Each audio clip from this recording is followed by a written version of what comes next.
The Easter Island enormous statues, they dug deeper and deeper and deeper and found out that the heads that are above the surface. Across the world, few mysteries are as haunting as the one that lies on a tiny, windswept island in the Pacific. Towering stone giants with hollow eyes gaze across the barren land, silent and unmoving, but guarding secrets buried beneath the earth for centuries. For generations, scientists, explorers, and locals have wondered, why were they built? How were they moved? And most disturbingly, what are they hiding beneath the soil? Well, a shocking new discovery has finally pulled back the curtain. And what they found? It's not just surprising, it's deeply disturbing.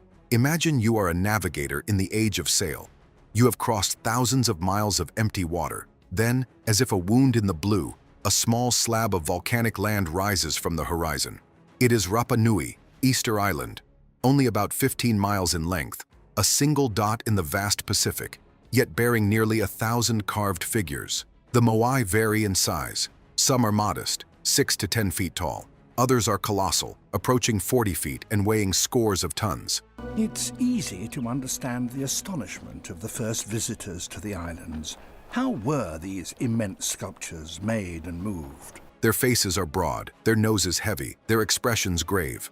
Most stand near the coast, facing inland, as though watching over the fields and the people who once lived there. In old photographs, they often look like oversized heads, half buried and weathered, but those images miss something essential. Because beneath the ground, beneath centuries of wind-blown earth and volcanic ash, lie bodies, full, carved torsos, arms, and backs covered with symbols. The moai are not just heads, they are whole, rooted figures, intended to be anchored to the land. We have early written echoes of the island in sailors' journals. When Dutch explorer Jacob Roggeveen landed in 1722, his crew recorded astonishment at the tall figures facing inward. They described an island of paradox, an apparently diminished population, yet monumental stonework of extraordinary skill. Roggeveen's notes convey awe and confusion, astonishment at the scale of labor and the apparent lack of resources. Later, accounts from other European voyagers carry the same baffled tone. Captain James Cook and subsequent naturalists walked among fallen statues and toppled platforms and noted faint traces of habitation. To them, the moai were remnants of a vanished glory. To the islanders, they were living ancestors. To Europe, they became a riddle and a warning. For decades, the public imagined Easter Island sculptures as large heads. That perception changed in the early 20th century. In 1914, archaeologists and explorers excavating around the statues were stunned to uncover entire bodies buried beneath the soil. Extended torsos, arms folded across chests, backs carved with patterns. These discoveries reframed the moai as statues planted into the earth, not simply perched upon it. The finding raised uncomfortable questions. If the statues were intentionally buried to their shoulders, what belief or practice motivated this deliberate concealment? Why would a society invest enormous labor to create monumental stone figures and then hide their bodies in the ground? The answers remained elusive, embedded in ritual, memory, and perhaps in warnings that time had muffled. The islanders preserved their own explanations through oral transmission. Central to many of these accounts is the concept of mana, a spiritual force or power that could be concentrated, transferred, and sustained. In Rapa Nui cosmology, chiefs and revered ancestors possessed mana, and the moai embodied this power. Setting statues into the earth might have been a way to root that energy, to anchor protection and prosperity to specific plots of land. Rewrites everything we thought we knew about Easter Island. These are not just statues. Elders recalled chants and rites used during transport and erection of the statues. One common motif is the idea that moai walked, not in a literal magical sense, but as a description of the method by which communities moved monoliths upright using ropes, leverage, and coordinated teams. These stories are not fanciful when combined with experimental archaeology. Researchers have successfully demonstrated moving and walking replica moai with surprisingly small groups using simple technology and careful choreography. These oral traditions emphasize that moai were not just carved stone. They were active elements of a living social landscape, anchors of clan identity, spiritual presence, and land rights. Fast forward to July 2025. An unusually severe dry spell exposed parts of the island previously hidden beneath reeds and water. In the cracked basin of a former lake, scientists made an astonishing discovery. A previously unknown moai, standing partially buried where the lake had once lain.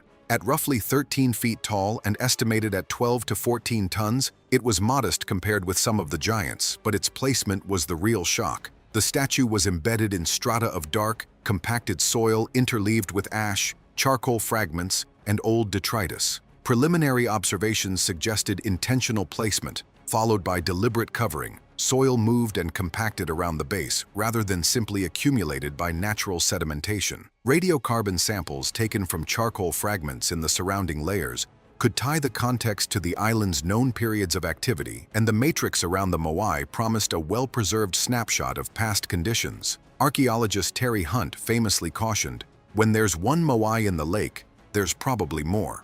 Scientists were working on a project to restore the marshland in the volcano's crater when they stumbled upon the statue.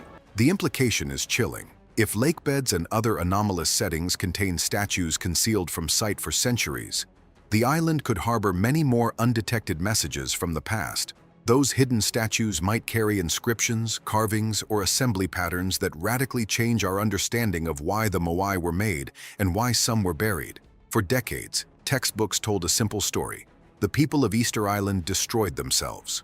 According to this narrative, they cut down every tree to transport the moai, overpopulated their land, and starved. Civil war followed. By the time Europeans arrived in the 1700s, Rapa Nui was a wasteland of ruin. But recent research has flipped that story on its head.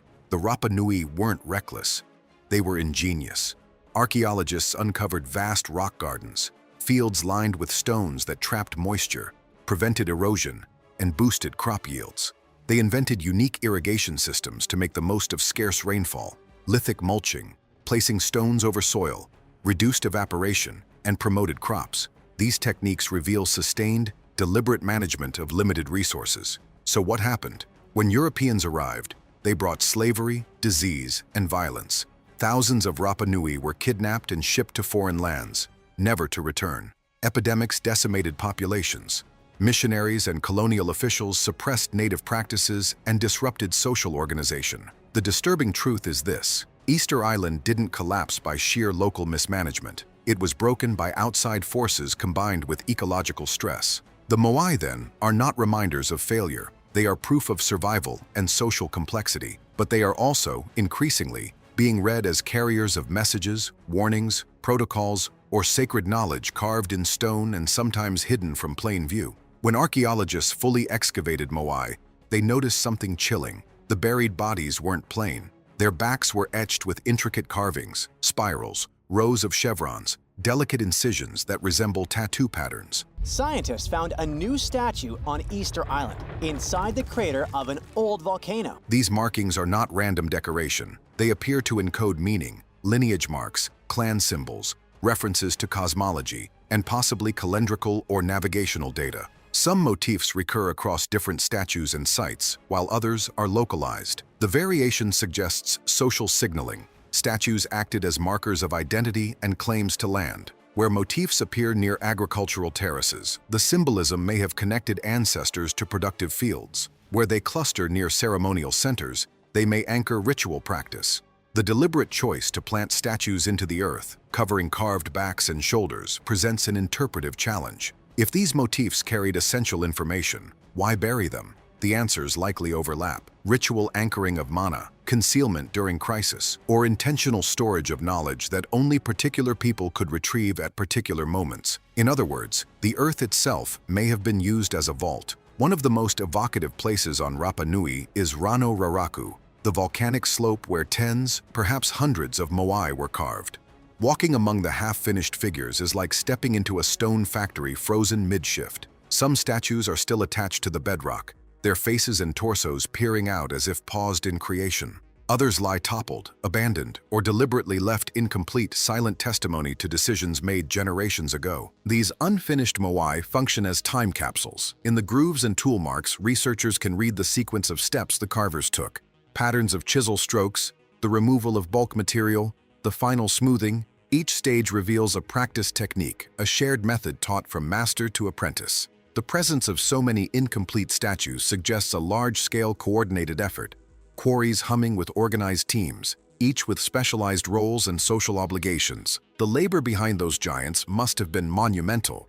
Ethnohistoric records and archaeological evidence point toward carefully organized mobilization of people for construction projects. Building a moai was not merely an architectural task, it was civic theater, an exercise in social cohesion. Villages contributed labor, food, and ritual expertise. Ceremonies accompanied the carving, the transport, and the final placement. The moai were as much social statements as they were spiritual anchors. Archaeologists search for the remains of those laborers, housing clusters, stone tools, and camp debris. Scientists think the moai are over 500 years old. And the traces suggest workers balanced monumental tasks with daily subsistence, planting and harvesting, livestock management, and careful resource redistribution. The moai projects were part of a cultural rhythm, not the sole cause of decline. Modern researchers have attempted to replicate the movement of moai using historically plausible methods. Some teams built wooden frames and sledges, others experimented with log rollers or dragged replicas on lubricated tracks. Perhaps the most dramatic experiments recreated the walking method described in oral accounts, using ropes and synchronized rocking to tip and advance a replica upright. The results were illuminating. With coordination, a relatively small crew could move a heavy statue surprisingly far without wheels or draft animals. These practical experiments do not settle every debate, but they support a view of the moai as products of ingenious engineering and cooperative social labor. They underscore that social organization, ritual coordination, and specialized knowledge were the technologies behind the stones. Scientific techniques have been central to reframing Easter Island's story. Radiocarbon dating, stratigraphic analysis, and soil chemistry reveal sequences of activity on the island. When statues were carved, when agricultural systems expanded, and when abrupt demographic changes occurred. The 2025 lake discovery, for instance, sits in distinct sedimentary layers that include ash and charcoal. Those deposits can be dated and compared with other sites to reconstruct timelines of activity. Non-invasive methods like ground-penetrating radar and geophysical surveys are now used to detect buried features without immediate digging. These technologies can map anomalies, possible statues, platforms, or pits beneath the surface and help archaeologists prioritize investigations while protecting fragile contexts. If more statues lie under lake beds or peat bogs, such techniques offer a route to discovering them while preserving the record. The carved motifs on the backs and shoulders of many moai are enigmatic but patterned. Spirals might reference waves, cycles, or clan emblems. Chevrons could mark agricultural boundaries or family lines. Stylized figures may depict mythological beings or ancestors. Interpreting these marks requires careful cross-disciplinary work, mapping where motifs occur, comparing them with oral histories, and testing hypotheses against archaeological data. The new find turned out to be slightly over 5 feet tall, which is smaller than the other statues on the island. One compelling possibility is that some symbols functioned as mnemonic devices, compressed narratives about territory, lineage, ritual obligations, or ecological knowledge. In this light, burying a statue could be tantamount to sealing away a set of instructions or a communal memory, preserved until conditions favored revelation.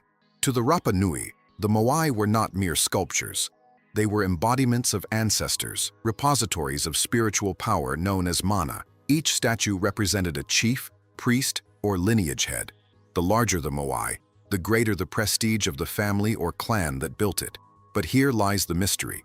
If the statues were intended to project mana outward, why bury so many of them?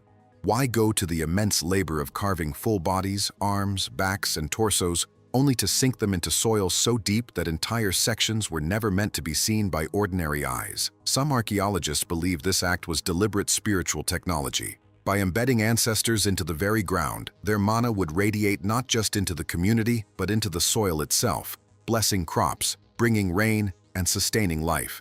These were not inert monuments, but living guardians, stone conduits that joined the dead with the land of the living. Yet, if the moai were guardians, what were they guarding against?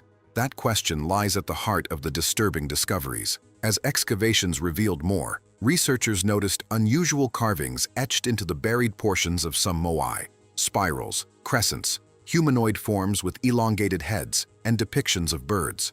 Some motifs matched petroglyphs found elsewhere on the island, particularly at ceremonial sites associated with the Birdman cult, a later religious system that arose after the primary moai building era.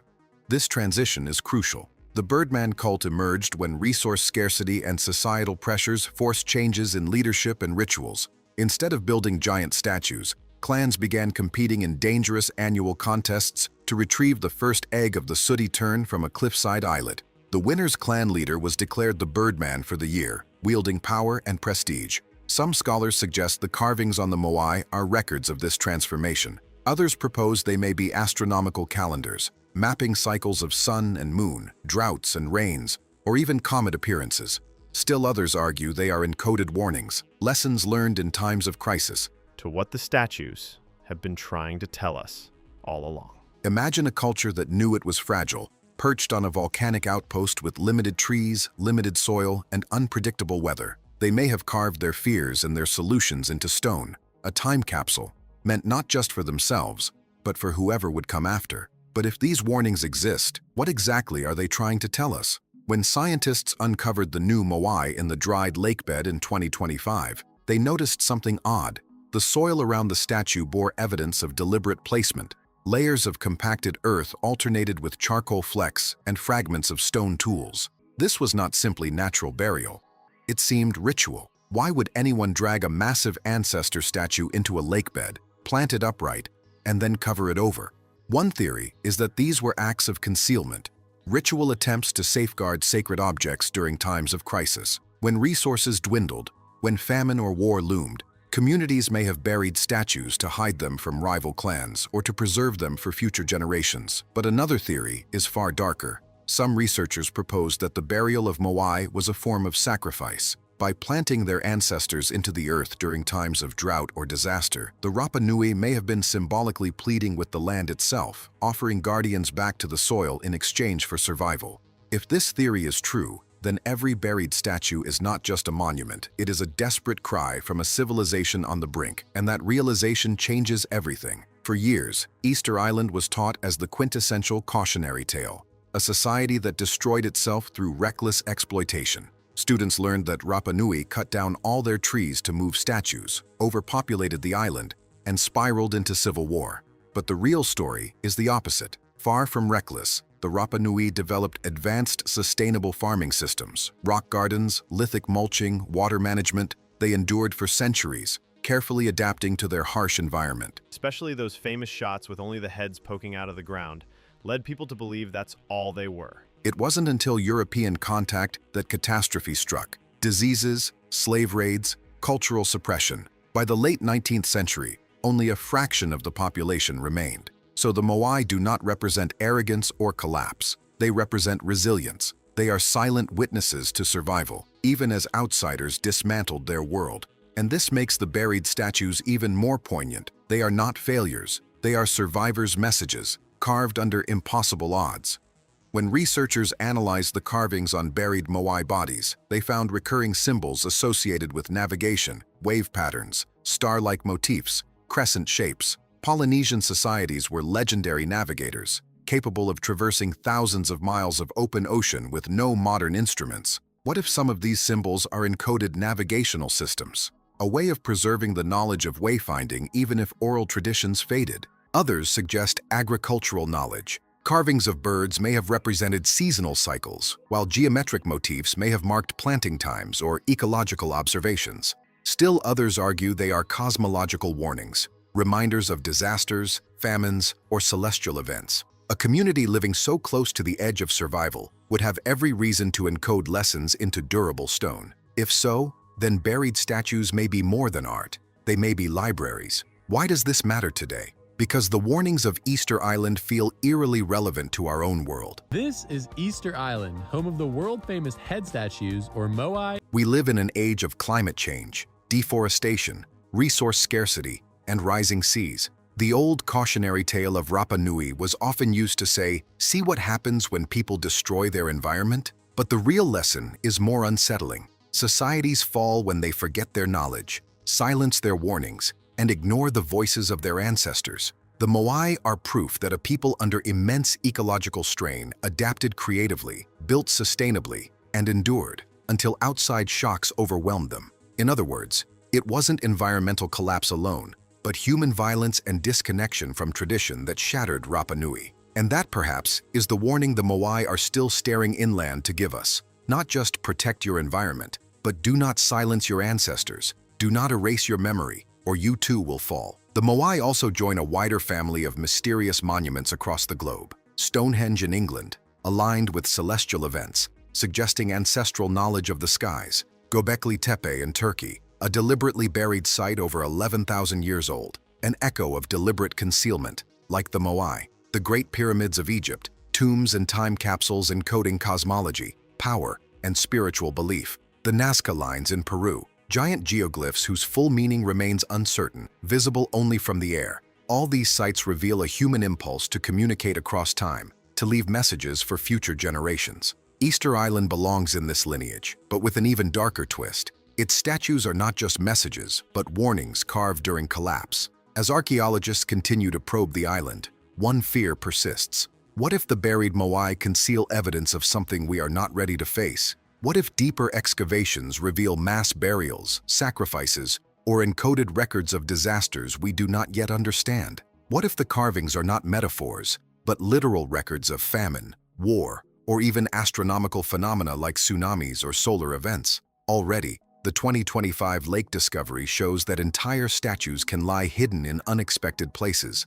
placed there deliberately. If more are uncovered, especially in unusual contexts like wetlands, caves, or collapsed platforms, they could rewrite not just Easter Island's history, but our understanding of how ancient societies encoded their knowledge. Probably because they had to finish details, but they're just crazy. There's so many. And here is the chilling thought. Every time a Moai rises from the soil, it feels less like a discovery and more like a ghost returning to speak. Taken together, the evidence points to a disturbing truth. The Moai are ancestors made stone, rooted to connect the living with the land. Encoded warnings with carvings that may preserve ecological, agricultural, or navigational knowledge. Ritual sacrifices, planted in the earth during times of desperation to plea for survival. Silent witnesses, proof that collapse came not from ignorance but from external shocks. So when we look at their hollow eyes staring inland, we should not see relics of failure. We should see guardians of survival, and a mirror held up to our own fragile world.